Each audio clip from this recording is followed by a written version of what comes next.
Всем привет! Меня зовут Валентина Пула, я инструктор школы Гивина.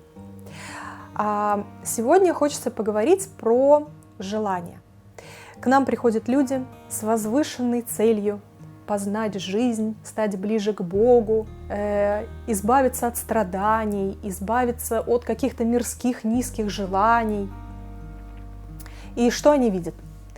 Они видят членов команды школы, инструкторов, людей, которые давно занимаются в школе, которые чего-то хотят, обычных каких-то вещей, семью, деньги, там, не знаю, путешествия.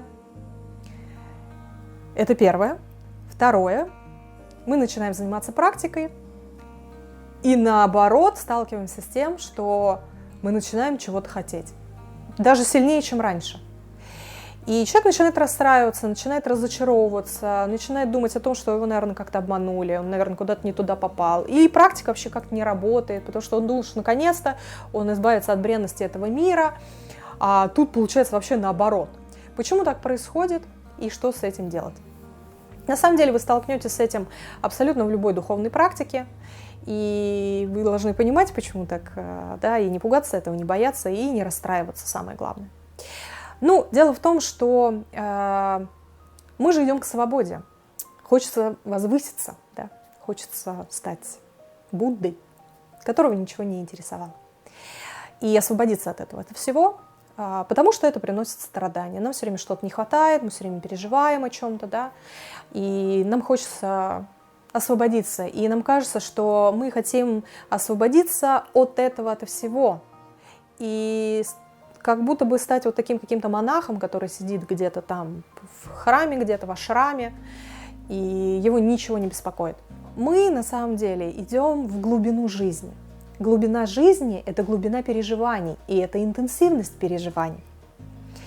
И когда мы ставим себе такую высокую цель, то сразу же начинают складываться обстоятельства. Так работает жизнь, она нам помогает, она всегда слушает наш запрос. И она нам помогает становиться сильными. Для того, чтобы освободиться от чего-то, нам нужно научиться все время видеть вот это что-то, что нам мешает, и делать выбор, не следовать за этим желанием. Для того, чтобы удобно это было сделать, это желание должно быть ярким и интенсивным. И мы тогда тренируем силу выбора. И это называется сила духа. То есть вот эта свобода, постепенно она у нас появляется, но она появляется, свобода в этом во всем. Не от чего-то, а свобода в этом. Мы находимся по уши в этих желаниях и страстях, и мы в этом свободны.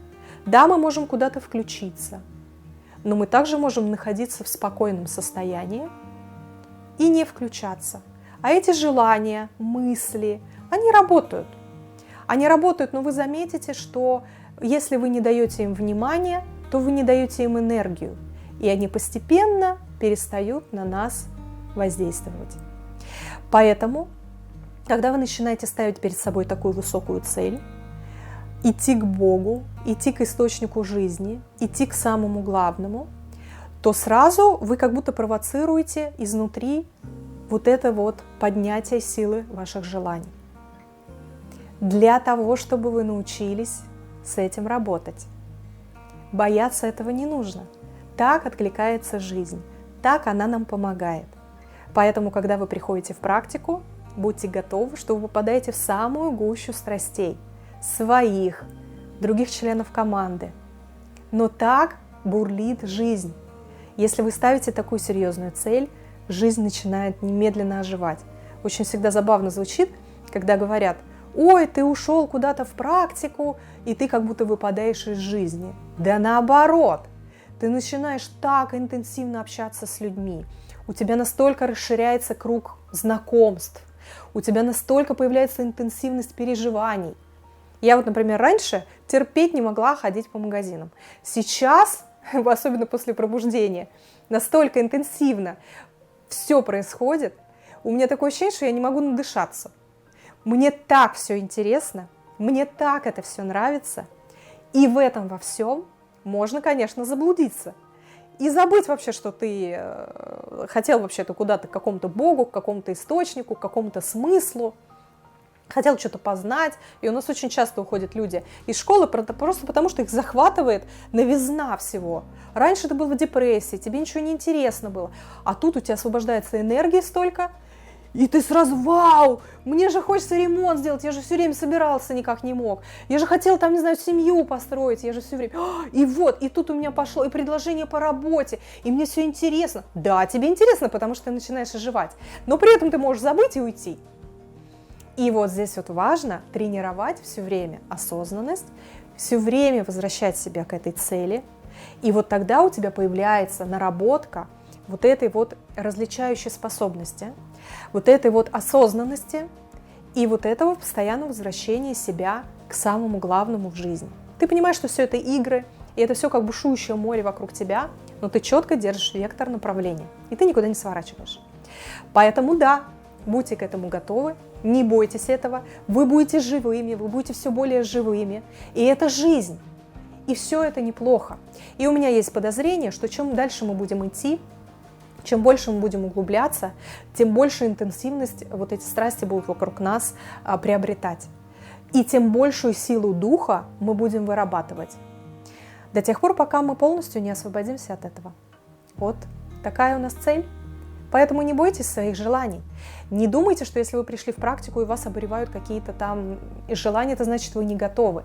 Вы готовы. Мы все готовы перейти на следующую ступеньку эволюции. Просто практика позволяет нам гораздо быстрее убедиться в том, что и это желание не смысл жизни, а всего лишь небольшой шажок для того, чтобы эту жизнь познать.